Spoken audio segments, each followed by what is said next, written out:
welcome back to my channel Millennial Insight Media. Kali ini saya sudah ditemani oleh seorang dokter dokter dari UIN Sunan Kalijogo, rekan saya. Beliau bernama Bapak Dr. Zainal Arifin MSI. Pendidikan beliau S1, S2 dan sampai S3 tetap setia di UIN Sunan Kalijogo.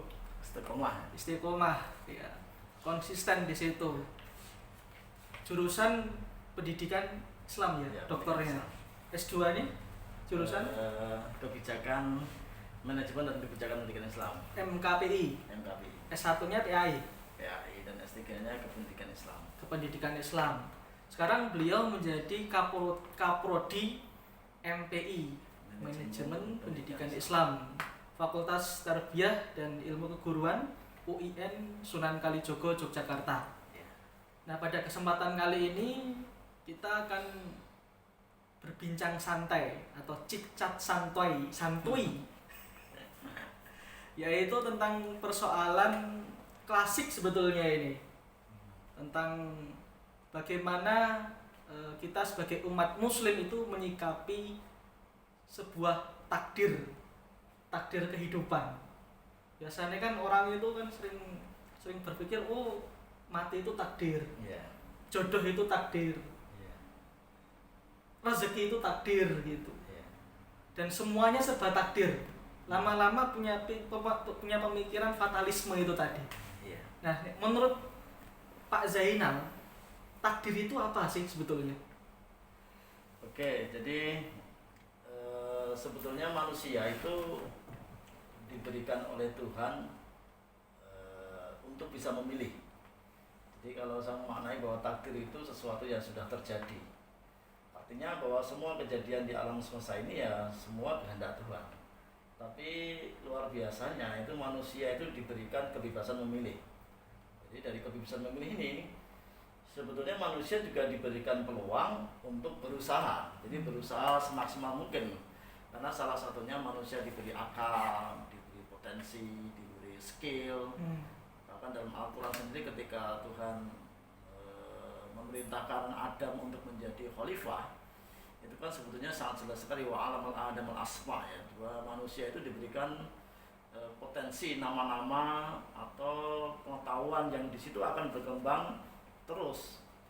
Itu yang pertama itu, jadi manusia diberikan peluang untuk memilih yang terbaik bagi dirinya.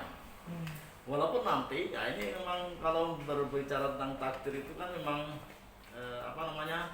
sulit ya. Artinya apa? Walaupun manusia itu diberikan kebebasan memilih ya, tapi nanti akhirnya semua pilihan-pilihan itu juga bagian dari takdir Tuhan ya. Ini yang bagi saya dari beberapa referensi yang saya baca itu, nanti yang dihukumi Tuhan, dimintai pertanggungjawaban itu adalah mengapa engkau memilih ini. Jadi kita diberi dua pilihan, mengapa engkau kok memilih A kok tidak memilih B. Nah di sini bedanya manusia dengan makhluk-makhluk yang lain seperti malaikat, tumbuh-tumbuhan, binatang, itu semuanya tidak bisa memilih. Jadi kalau bahasanya Quraisyah itu manusia mendapatkan amar tasrih. Amar tasrih itu adalah manusia diperintahkan untuk menjalankan syariat, tapi diberikan pilihan mau taat atau tidak. Dan di sini ada dua ya, manusia dan jin, itu dua makhluk yang diberikan pilihan. Kalau malaikat, tumbuh-tumbuhan, binatang, kemudian makhluk yang lain itu mendapatkan amar takwini ya. Jadi perintah untuk menjalankan sesuai sunatullah, tapi dia tidak bisa memilih. Matahari bersinar, kemudian makhluk hidup itu mengikuti instingnya, itu bagian dari mengikuti sunatullah itu tadi. Jadi itu. Oke. Berarti itu kita berbicara masalah konsep takdir ya, dalam perspektif Islam. Nah, konsep takdir dalam perspektif Islam itu kan pasti tidak lepas dengan istilah qadha dan qadar. Nah, pengertian qadha dan qadar itu sendiri seperti apa dan bagaimana hubungan di antara keduanya, serta aplikasi praktis dari qadha dan qadar dalam kehidupan realistis itu seperti apa? Jadi kalau menurut saya bahwa manusia tadi diberikan peluang untuk berbuat, jadi diberikan kebebasan untuk memilih perbuatannya, tapi nanti akhirnya bahwa semua kejadian itu juga bagian dari takdir Allah. Karena dalam Quran, dalam tafsir Al-Misbah, dalam surat Al-Ikhlas itu Quraisy menjelaskan salah satunya Tuhan itu memiliki keesaan perbuatan. Ini yang menarik ya. Jadi Tuhan itu memiliki keesaan perbuatan. Artinya segala sesuatu yang terjadi itu tidak akan terjadi tanpa izin Tuhan. Jadi semua yang terjadi, baik itu perbuatan manusia atau perbuatan makhluk hidup yang lain, itu tidak akan terjadi kecuali atas izin Tuhan. Berarti ketika manusia itu memilih perbuatannya, misalnya kita dalam masa COVID ini ya, kita sudah diberitahu beberapa saintis bahwa kita harus menggunakan masker, kita harus jaga jarak, kita harus sering cuci tangan dan seterusnya. Itu kan kita dapat memilih perbuatan itu untuk menjaga agar kita tidak terkena COVID-19 misalnya begitu. Tapi kalau misalnya nanti manusia akhirnya dia itu ada kasus ya, sudah melakukan protokol kesehatan kok juga meninggal misalnya atau terkena COVID, itu juga sudah bagian menjadi takdir Tuhan. Jadi manusia itu punya ikhtiarnya itu terbatas dari kemampuan manusia itu sendiri, tapi akhir dari ikhtiar manusia itu juga bagian dari kehendak Tuhan. Jadi gitu. Jadi karena kita tahu bahwa segala sesuatu itu sudah bagian kehendak Tuhan, maka bagaimana kita sebagai manusia berikhtiar sesuai dengan kemampuan manusia itu. Berikhtiar bagaimana kita menjalani protokol kesehatan itu, karena itu juga dari mengamalkan Islam kita. Dan Islam itu kan menyelamatkan ya, jadi menyelamatkan diri dan orang lain, tidak membuat bahaya diri dan bahaya bagi orang lain. Jadi kalau kita pakai protokol kesehatan itu bagian dari pengamalan Islam. Walaupun nanti akhirnya kenapa kok masih banyak orang-orang yang meninggal, itu ya sudah bagian dari kehendak Tuhan itu. Kita tidak bisa melampaui batasan kekuasaan Tuhan itu. Ya, menarik ini ketika tadi jenengan menyinggung tentang kehendak Tuhan. Yeah. Nah ini kalau kita kembali ke persoalan klasik pemikiran Islam, terutama pemikiran kalam gitu kan, dalam sejarah ilmu kalam itu kan dipersoalkan itu antara kehendak bebas manusia dengan kehendak Tuhan. Yeah. Di situ kan terdapat berbagai macam aliran pemikiran ya. Aliran pemikiran terkait dengan persoalan tersebut ya, sebagai misal tentang Jabariyah yang mempertahankan kehendak Tuhan gitu kan, bahwasanya manusia itu tidak memiliki kuasa atas kehendaknya, semua sudah ditentukan, semua serba takdir, determinisme lah, fatalisme begitu. Lalu muncul Qadariyah yang merupakan lawan dari Jabariyah begitu. Nah menurut saya memang persoalan-persoalan kalam klasik itu juga nggak lepas dari politik ya. Politik pada waktu itu terutama misalnya Jabariyah itu kan tidak lepas dari penguasa Bani Umayyah pada waktu itu ya. Di situ perbuatan politik dari Bani Umayyah itu kan mendapat legitimasi dari Jabariyah misalnya begitu. Lalu Qadariyah muncul sebagai sebagai kontradiksi terhadap Jabariyah. Lalu di situ muncul lagi Mu'tazilah, muncul lagi Asy'ariyah gitu. Nah ini kalau kita melihat dari perspektif kalam ini antara persoalan kehendak bebas dan kehendak Tuhan ini, itu bagaimana kita berpikir secara kritis untuk menyikapi hal tersebut? Karena saya kira memang Jabariyah dan Qadariyah itu semuanya memang ada dalilnya ya, artinya perilaku mereka itu juga sebetulnya juga didasarkan pada firman Allah misalnya dalam Quran bahwa dalam sebuah peperangan itu ketika engkau melempar saya lupa itu ayat ini, melempar panah itu sebetulnya bukan engkau yang melempar, tapi itu juga sebenarnya sebagian dari kehendak Tuhan. Artinya kedua-duanya itu kalau kita melihat memiliki dalil sendiri-sendiri. Tapi yang menarik, saya di sini ingin mensintesiskan itu. Jadi mensintesis itu seperti karena saya dari aliran Asy'ariyah itu lebih moderat ya, bagaimana menggabungkan antara keduanya itu. Misalnya begini, kalau jadi kalau dalam saya mencoba mensintesiskan dalam misalnya kegiatan manajemen ya. Jadi ketika kita punya kehendak atau punya planning, punya keinginan, itu kita harus menggunakan konsep qadariyah. Artinya bahwa manusia itu diberikan kebebasan untuk memilih, kebebasan berkehendak berbuat itu. Bukan ibarat wayang kulit, ya kan? Kalau wayang kulit itu kan cuma dikendalikan oleh dalang, ternyata manusia juga bisa berbuat, memilih antara beriman dan tidak beriman, itu kan manusia juga bisa. Artinya dalam ketika kita punya kehendak, nah, di sini kita harus berpikir bahwa kita mampu untuk mewujudkan kehendak itu, ya kan? Karena kita ada kebebasan memilih itu. Tapi ketika sudah berikhtiar maksimal, sudah berbuat, kemudian misalnya saya punya cita-cita apa ya, ingin jadi profesor misalnya begitu kan. Nah, di sini saya sudah berusaha dengan banyak menulis artikel jurnal, menulis buku dan seterusnya itu. Saya bisa memilih antara mau jadi profesor atau tidak. Tapi di sini saya memilih untuk menjadi. Nah, di sini ada usaha-usaha maksimal saya.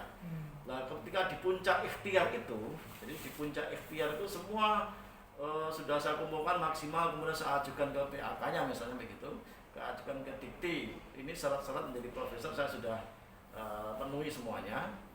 Nah, ketika menunggu hasil itulah saya mencoba mengalihkan dari berpikir qadariyah ke jabariyah. Nah, jabariyah itu di akhir, artinya ketika nanti tujuan saya menjadi profesor itu terwujud, maka sudah saya kendalikan, oh ini bagian dari kehendak Allah, maka kita harus bersyukur karena ini bagian dari nikmat Allah bahwa tujuan saya menjadi profesor terwujud. Tapi ketika tidak terwujud, saya sudah mengatur hati saya, oh ini juga sudah bagian dari kehendak dan takdir Allah bahwa saya sekarang belum terwujud cita-cita menjadi profesor, maka saya lengkapi kekurangan-kekurangan itu untuk diajukan kembali. Jadi saya lihat jabariyah itu dilakukan di akhir ketika kita sudah berikhtiar secara maksimal, kemudian kita kembalikan, karena walaupun bagaimanapun juga semua itu sudah menjadi kehendak Tuhan tadi, ya kan? Tapi manusia juga diberikan peluang untuk berusaha. Maka menurut saya nanti di akhirat itu yang akan dihukum itu mengapa engkau memilih perbuatan ini dan perbuatan itu, padahal engkau sudah diberi akal untuk bisa memilih ini baik, ini buruk. Mengapa kau Anda memilih yang buruk? Nah, itu nanti yang akan dipertanggungjawabkan. Kita tidak bisa, ini saya mencuri, ini kan sudah takdir Allah, saya mencuri ini. Ya, nggak bisa, karena engkau mengapa kok memilih takdir mencuri, kok tidak memilih takdir memberi. Nah, disitulah nanti akan dimintai pertanggungjawaban. Saya kira ini sintesisnya di situ. Sintesisnya kita dalam usaha maksimal kita menggunakan qadariyah, dan ketika di puncak ikhtiar itu kita menggunakan jabariyah. Berarti puncak ikhtiar itu kan masalah hati. Ya. Bagaimana kita menyerahkan diri kita kepada Allah terkait dengan apa yang sudah kita usahakan, gitu. Nah, masalah hasil itu, nah itu gimana itu menurut jenengan? Kira-kira ternyata hasilnya kurang memuaskan. Apakah itu juga merupakan akibat dari kesalahan diri kita, atau memang itu sudah memang kehendak Allah memang seperti itu? Kehendak Allah itu sebenarnya juga ada dalam hukum sunatullah. Sebab akibat ya. Jadi kehendak Allah itu ada juga dalam hukum sunatullah, sebab akibat. Artinya kalau kita berusaha maksimal misalnya begitu, kita akan sukses. Tapi jangan sampai sebab akibat itu juga dikendalikan oleh Tuhan. Nah, misalnya begini, maka ada istilah menarik dalam bukunya Pak Yudin itu, dalam bukunya Ushul Fiqh Versi Hermeneutik, ketika dia mendiskusikan antara Ibnu Sina dan Imam Ghazali. Jadi Imam Ghazali mengkritik bahwa sunnatullah itu pasti terjadi. Tapi buktinya ketika Nabi Ibrahim ketika mau dibakar sama api, nah, potensi membakar api yang itu sudah bagian sunnatullahnya api itu yang membakar. Mengapa kok api tidak membakar Nabi Ibrahim? Nah, Imam Ghazali bersadar itu, mengapa kok api tidak membakar Ibrahim? dalam ayat Al-Quran dijelaskan ya naru kuni badan wasram ala Ibrahim wa api, jadilah kamu dingin dan selamatkanlah Ibrahim, gitu kan. Artinya sunnatullah itu juga dikendalikan oleh Tuhan. Ya kan, sunnatullah itu jadi kalau kita sudah berikhtiar maksimal, tapi ingat bahwa sunnatullah itu juga dikendalikan oleh Tuhan. Jadi maka kita harus sadari ketika kita berikhtiar itu, maka harus ada keyakinan ini ikhtiar saya sebagai manusiawi. Maka nanti hasilnya itu ya terserah Tuhan. Ya hasilnya apakah nanti berhasil atau tidak itu terserah Tuhan. Berarti yang menentukan mutlak Tuhan. Ya, tapi juga Tuhan juga melihat ini tadi usaha sunatullah itu tadi. Misalnya berusaha belajar giat pintar, itu kan sunatullah, ya kan. Tapi sunatullah itu juga dikendalikan oleh Tuhan, ya kan. Artinya kita jangan sampai bersikap sombong bahwa keberhasilan itu sepenuhnya karena usaha kita. Tapi itu juga sudah bagian dari, bisa juga Tuhan merubah sunatullah itu kan, dia punya hak prerogatif. Tapi Allah menitipkan sunatullah itu ya berjalan secara alami kan. Maka misalnya ya, mengapa kalau negara-negara yang maju itu ada di Cina, di Amerika, padahal mereka mungkin mayoritas tidak muslim gitu kan. Ya karena mereka negara-negara yang mengaplikasikan sunatullah itu. Dia mempelajari sains, kemudian maju dan seterusnya. Itu hukum sunatullah itu hukum yang dititipkan oleh semua makhluk, tidak melihat agamanya. Nah, begitu. Tapi adanya sunatullah itu juga dikendalikan oleh Tuhan. Nah, bedanya antara saintis dengan agamawan ya. Kalau sains itu hanya melihat bahwa misalnya teori siapa itu evolusi Darwin, dalam bukunya Prof. Mulyadi itu pernah mengatakan ya, dulu ketika Darwin sebelum Darwin menemukan teori evolusi, dia seorang Kristen ya atau Katolik, saya lupa itu. Tapi ketika dia menemukan teori evolusi, dia semakin meragukan di mana peran Tuhan, karena alam ini sudah berevolusi sangat detail. Sunatullah, bahasa kita sunatullah, detail, jelas, di situ tidak ada peran Tuhan kan. Nah, beda dengan Rumi melihat bahwa alam ini bergerak secara evolusi detail itu karena mereka digerakkan cintanya kepada Tuhan. Nah, ini bedanya. Ada, kalau perspektif Islam itu ada yang menggerakkan sunatullah itu kan Allah SWT. Kalau perspektif saintis itu bergerak secara alami. Jadi itu. Ya, oke. Berarti kalau kita kembalikan ke hukum kausalitas, sebab akibat itu, tadi kan paradigmanya menggunakan paradigma Rusdian. Ada sebab akibat. Kalau misalnya kayu dan api yang membakar kayu itu kan sebabnya api kan begitu. Tetapi kalau Al-Ghazali enggak, itu kehendak Tuhan begitu. Tetapi faktanya memang umat muslim sekarang lebih mengarah pada paradigmanya Al-Ghazali daripada Ibnu Rushd. Gimana menurut jenengan? Ya, kelemahannya saya kira banyak mungkin ya orang salah memahami Imam Ghazali ya. Jadi sebenarnya Imam Ghazali itu bukan anti sains, karena sebelumnya Imam Ghazali juga ahli filsafat dan seterusnya itu. Cuma Al-Ghazali itu sebenarnya ingin meletakkan bahwasanya saya kira dia ingin mensintesiskan ya antara peran manusia dengan Tuhan itu kan, bahwa dia percaya bahwa sunatullah itu ada, tapi sebetulnya sunatullah sudah dikendalikan oleh Tuhan, karena akhirnya Ghazali kan dia lebih pada ke arah tasawuf gitu kan. Ketika orang salah memahami itu, akhirnya mereka kebanyakan orang-orang tidak mau mempelajari sains dan seterusnya kan, yang seharusnya kalau kita memahami bahwa ilmu itu tidak dikotomik. Kalau dalam bahasanya Pak Jidin itu ada ilmu insaniah, qauliyah dan kauniyah itu. Kalau semua ilmu itu sumbernya dari Tuhan, maka saya kira tidak ada pandangan dikotomik membedakan itu. Jadi saya kira begitu. Jadi artinya kalau kita mempelajari sains itu juga sebetulnya mempelajari ilmu Tuhan, karena itu mempelajari sunatullah yang dititipkan di alam itu. Tapi Al-Ghazali membagi ilmu itu menjadi dua, ya kan? Ada yang fardu ain dan ada yang kifayah gitu. Yeah. Nah itu kan apa itu menjadi salah satu penyebab adanya dikotomi keilmuan selama ini. Ya saya kira itu orientasi ya, kalau saya melihat itu dari orientasi bahwa ilmu agama itu sebenarnya sebagai dasar ya, dasar dari pengembangan ilmu sains. Cuma sekarang sebenarnya perdebatan agama dan sains itu sebenarnya tidak harus berdebat ya, karena dua-duanya harus bisa berjalan, cuma dari segi sumber kan berbeda ya. Kalau sains itu banyak al-kauniyah, kalau agama kan dari Quran dan Sunnah itu kan.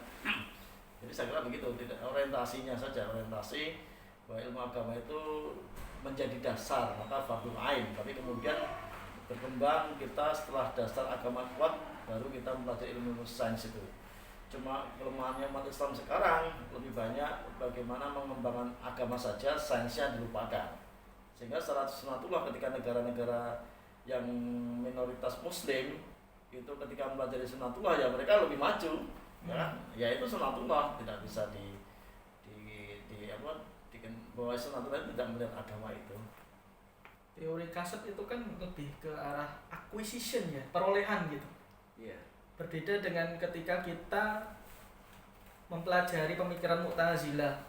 Dia kan lebih menitik beratkan pada free will and free act gitu kan. Bebas berbuat dan bebas berkehendak begitu. Berarti di situ titik tekannya bahwa perbuatan kita itu diciptakan oleh manusia. Itu menurut pandangan Qadariyah dan Mu'tazilah. Sedangkan menurut Asy'ariyah, perbuatan kita itu merupakan perolehan, acquisition.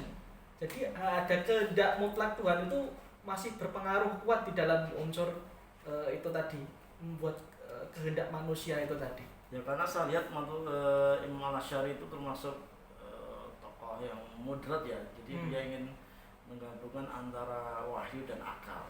Kalau Mu'tazilah memang dia lebih dominannya kepada akal.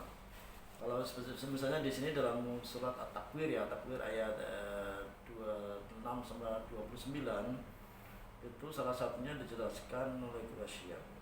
Ya Qurasyab ya. Itu ada menjelaskan teori kasab tadi ya, kasab ya. Bahwa manusia memiliki kehendak yang dinamai Al-Qur'an itu sebagai kasab atau usaha. Tapi usaha ini sama sekali tidak mengurangi kuasa dan kehendak Allah. Artinya memang ini tadi ya, memang integrasikan antara Qadariyah dan Jabariyah. Manusia memang diberikan kebebasan berkehendak, kebebasan memilih dan seterusnya. Tapi Tuhan juga punya keesaan perbuatan. Artinya segala sesuatu yang terjadi itu ya tidak akan terjadi tanpa izin Tuhan.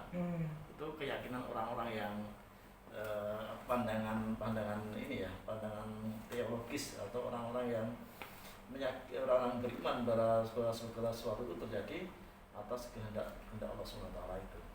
Cuma manusia juga diberikan peluang untuk memilih, berbeda dengan fatalis. Kalau fatalis kan dia pasif, dia hanya menerima apa saja yang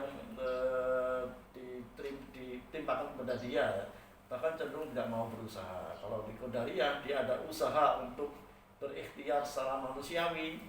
Nah ini karena ini bagian dari anugerah Tuhan bahwa manusia diberikan kebebasan memilih. Cuma nanti di akhir pilihan-pilihan itu juga sudah menjadi kehendak Tuhan. Maka saya menarik itu mengutip dari pernyataan Rabi' Al-Adawiyah ya, dalam ketika beliau ditanya Sofyan Tsauri, ketika Sofyan Tsauri itu berdoa, ya Allah ridhoilah saya. Rabi'ah bertanya, loh, mengapa engkau minta ridha Allah sedangkan engkau tidak pernah ridho kepada Allah? Sofyan bertanya, yang disebut dengan orang yang ridho kepada Allah itu apa? Yaitu orang-orang yang kalau dia mendapatkan nikmat atau dapat musibah, jadi dia punya perasaan yang sama. Jadi orang yang ridho kepada Allah itu punya perasaan sama ketika dapat musibah maupun dapat nikmat. Itu karena dia sadar bahwasanya nikmat dan musibah itu sudah menjadi kehendak Allah. Bahwa baik dan buruk itu sudah menjadi takdir Allah. Jadi walaupun manusia sudah berusaha secara maksimal, kita sudah berusaha secara maksimal, gitu kan? Tapi akhir dari usaha itu juga terjadi atas izin Tuhan. Gitu. Itu keyakinan orang-orang yang beriman begitu. Jadi dia seperti kita, misalnya saya mau coba nanti kamu datang ke kampus ya insya Allah. kata insya Allah itu sebetulnya ada sebuah keyakinan, ya saya akan datang ke sana, tapi kedatangan saya ini nanti akan terjadi kalau diizinkan Tuhan. Tapi saya kan sudah berusaha, bukan insya Allah itu sebagai belanjani janji ya, tapi saya ada usaha maksimal untuk datang, ya 90% saya akan datang ke sana. Cuman saya menyelipkan dalam hati saya itu, saya akan datang kalau nanti diizinkan oleh Tuhan. Karena nanti kita tidak akan tahu ada faktor-faktor apa yang membuat kita tidak bisa datang kan, tidak tahu. Misalnya tiba-tiba meninggal, tiba-tiba kecelakaan dan seterusnya kan kita tidak tahu itu. Maka di sini ada menyelipkan bahwasanya manusia punya kuasa, tapi itu tidak melebihi, tidak mengurangi kekuasaan Allah itu. Ya, contohnya kemarin seperti pesawat Sriwijaya Air. Ya, itu nggak usah secara yeah. maksimal, rasional, Yeah. banyak itu kan. Tapi akhirnya lah itu kan ada faktor X itulah kita yang tidak tahu. Itu kan dari kuasa Tuhan semuanya. Jadi ketika maka Nabi sangat membanggakan orang beriman itu ketika dapat musibah dia sabar, dapat nikmat dia bersyukur. Itu karena dia ada kesadaran bahwa segala sesuatu itu sudah jadi kehendak Tuhan itu. Ya. Itu dari segi positifnya seperti itu sih menurut saya. Kalau kita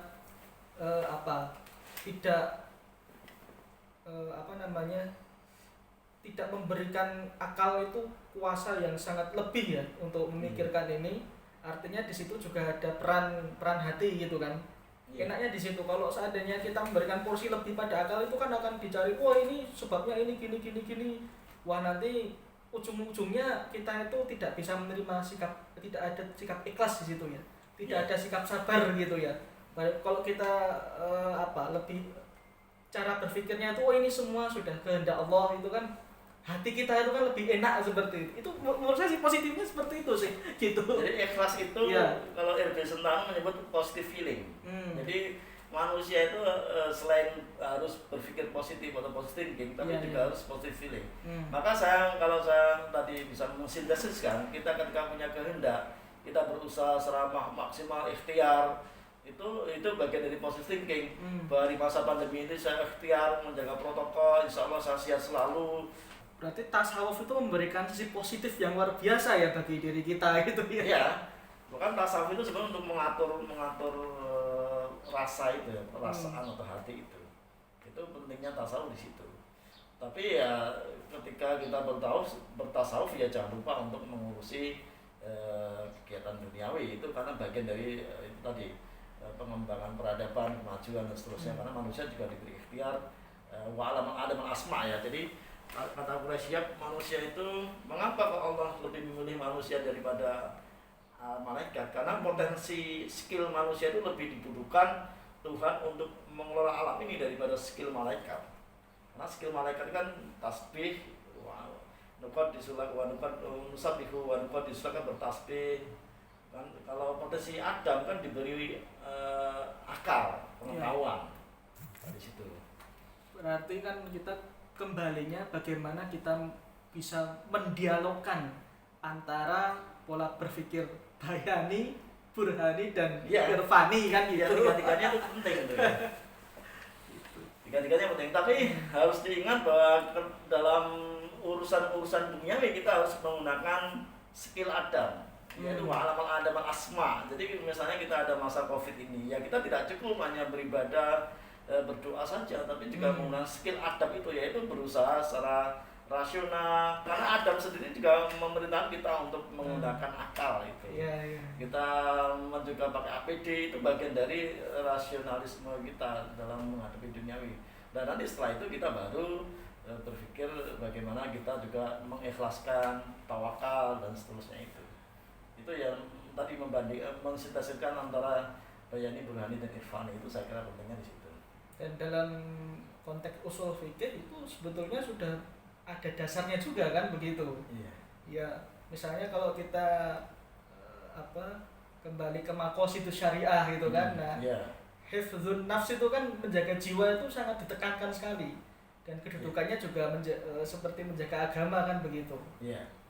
Ya memang sebetulnya syariat itu diturunkan untuk manusia, bukan untuk Tuhan. Lah ketika dan sayangnya masyarakat sekarang belum bisa membedakan antara fikih dan syariat. Dianggap fikih itu bagian dari syariat. Kemarin saya pernah membaca komen-komen di media sosial itu, ada orang menyayangkan mengapa kok adanya COVID itu banyak perubahan syariat. Misalnya sholat kok harus ada jaraknya, harus pakai masker dan seterusnya.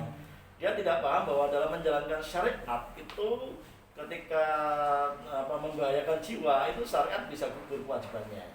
Bisa yang wajib menjadi tidak wajib. Misalnya kita dalam kondisi tidak ada makanan dan di situ hanya ada barang yang haram, itu kita boleh saja makan itu untuk menyambung hidup, tapi tidak berlebihan. Boleh kita juga dalam masa COVID ini juga kita boleh misalnya sholat pakai masker, jaga jarak dan seterusnya, itu tidak merubah syariat, itu karena bagian dari menjaga hibdun nafas tadi. Kan ada juga melakukan sholat Jumat secara virtual, itu kan? Iya. Itu bagian dari mensinteskan antara akal dan hati, akal dan agama, itu saya kira begitu. Karena agama itu juga basisnya juga rasional. Kalau kembali ke kaidah fikih berarti daf'ul mafasid muqaddamun 'ala jalbil masalih, begitu. Ya, mencegah kerusakan itu harus didahulukan daripada mengambil maslahat. Iya. Cuma masyarakat awam hanya melihatnya itu, jadi ini kok merubah syariat dan seterusnya. Kan? Padahal sebetulnya kalau kita memahami agama itu sebetulnya sangat mudah waktu ini. Agama itu untuk mewujudkan maslahat manusia, ya bukan maslahat Tuhan. Tuhan tidak butuh maslahat. Jadi karena untuk manusia, ya bagaimana tujuan agama itu mewujudkan maslahat kebaikan manusia. Jangan sampai orang agama dianggap anti sains. Misalnya orang nggak usah takut COVID dan seterusnya, itu kan dianggap agama anti sains. Padahal agama tidak begitu. Padahal hukum itu kan dalam syariat Islam juga bisa berubah kan Pak Yai? Iya kan. Jadi, ada itu apa namanya? Ada kaidah itu al-hukmu yaduru ma'ilatihi wujudan wa adaman, begitu. Tergantung ilatnya gitu ya. Ilatnya. Dan perubahan itulah bagian dari kita memahami syariat. Itu masalah fikih ya. Itu masalah fikih. Jadi syariat itu kan hukum-hukum universal yang ada dalam Quran dan hadis. Ketika orang sudah menerjemahkan, menafsirkan, itu menjadi fikih. Ya, mungkin misalnya ketika kita sholat dengan menjaga jarak, itu juga sudah bagian dari memahami syariat dalam kondisi pandemik. Muncullah fikih. Maka kemarin Muhammadiyah membuat buku fikih ya, fikih ibadah di masa pandemi. Itu juga bagian dari bagaimana menafsirkan syariat itu dalam kondisi pandemi. Kan? Nah, banyak kan orang nggak paham bahwa ini syariat, padahal itu bagian dari fikih, gitu kan. Misalnya kontroversi jilbab, itu kan misalnya juga begitu. Sebetulnya syariatnya itu kan menutup aurat. Nah, fikihnya orang berbeda tentang batas-batas aurat. Imam Syafi'i yang boleh misalnya hanya mata yang boleh terlihat, maka pakai cadar. Imam-imam yang lain boleh yang boleh terlihat wajah dan kedua telapak tangan. Atau yang lain rambut itu juga bukan bagian dari aurat. Nah, dianggap bahwasanya jilbab itu syariat. Padahal syariatnya menutup aurat. Dan batas-batas aurat itu berbeda pendapat. Nah, itu kan. Nah, ketika orang tidak memahami keduanya itu juga salah kaprah. Ketika orang hanya berbeda dalam bidang fikih yang seharusnya bisa saling menghormati, itu dianggap melanggar syariat. Ya, jadi intinya banyakkan orang beragama itu nggak bisa membedakan mana nas yang sifatnya itu normatif universal dan mana nas yang sifatnya praktis temporal, mana yang qat'i, mana yang zoni gitu, mana yang absolut mutlak, mana yang relatif gitu ya. Jadi benar itu kalau nggak bisa membedakan mana yang disebut agama dan mana yang disebut pemikiran agama, ad-din sama fikruddin gitu. Dan sebenarnya Quran sendiri itu kan walaupun dia secara qat'iyul wurud ya. Qat'iyul wurud itu mutawatir, tapi dalalahnya itu bisa dhonni. Maka ada dhonniyul wurud, ya, ada Quran, ada ayat-ayat yang itu mengandung banyak makna. Nah, maka ketika Quran diterjemahkan, ditafsiri, itu sudah bagian dari perbedaan pendapat tadi, fikih tadi ya. Ketika Quran ditafsiri kemudian ada banyak perbedaan pendapat, itu bagian dari fikih tadi. Nah, ketika orang tidak memahami keduanya itu kadang itu terbalik-balik itu. Berarti kan ayat-ayat yang menimbulkan multitafsir seperti ayat-ayat yang mutasyabihat itu kan banyak sekali ya. Bagaimana kita sebagai umat muslim dalam menyikapi situasi COVID-19 ini dalam perspektif takdir Islam itu menurut konsep Islam? Ya, kalau bagi saya karena manusia itu diberikan kebebasan untuk memilih, berbuat dan berkehendak, maka kita harus mendahulukan rasionalitas kita. Usaha kita bagaimana dalam masa COVID ini kita harus berikhtiar secara rasional ya, karena untuk menghadapi COVID ini harus dihadapi secara rasional. Yaitu kita harus siap juga mendukung adanya vaksin, kita mendukung adanya protokol kesehatan, kita mendukung adanya kebijakan-kebijakan untuk mengatur jaga jarak dan seterusnya. Itu usaha kita secara rasional. Tapi di sisi lain juga kita perlu meningkatkan keimanan kita sebagai bentuk bahwa ini bagian dari musibah ya, musibah yang harus kita ikhlaskan ya, kita terima ya. Kalau kata Gus Bah itu kan, kalau kita juga melihat bagaimana Nabi Syuaib ya dulu ketika beliau diuji penyakit, ketika ditanya istrinya, dia balik bertanya, kita ini diberi umur, misalnya saya ini sudah umur 40 tahun ya. Saya di umur 40 tahun itu sudah menikmati mungkin sekitar 38 tahun itu tanpa COVID. Baru 1 tahun hingga mau 2 tahun ini baru ada COVID. Artinya kita mengingat banyaknya nikmat Tuhan daripada mengingat-ingat banyaknya musibah, sedikitnya musibah ini ya. Ini bagian dari musibah yang masih tidak, karena kita kemarin banyak hidup yang tanpa musibah ya maksud tidak ada COVID kan, ini baru saja kan. Artinya kita juga harus ada kesadaran ini bagian dari takdir Tuhan, maka kita harus ikhlas menerima, kita harus positive feeling ya, positive feeling, tapi tetap juga harus mendukung usaha-usaha rasional. Ya tadi menjaga protokol kesehatan, pakai masker, mendukung gerakan COVID, vaksin dan seterusnya itu. Ya. Oke, terima kasih Pak Zainal Arifin sudah memberikan waktu luangnya untuk kita berdiskusi. Sebetulnya bukan diskusi yang berat-berat ini. Ya, itu ngobrol biasa. Biasa, cicat santuy gitu ya. Mudah-mudahan kita bisa kembali lagi untuk berdiskusi kembali ke depan gitu. Jangan lupa untuk like, subscribe, dan komen apabila video ini bermanfaat bagi kita semua. Oke, kita kembali ke catatan kalam episode berikutnya.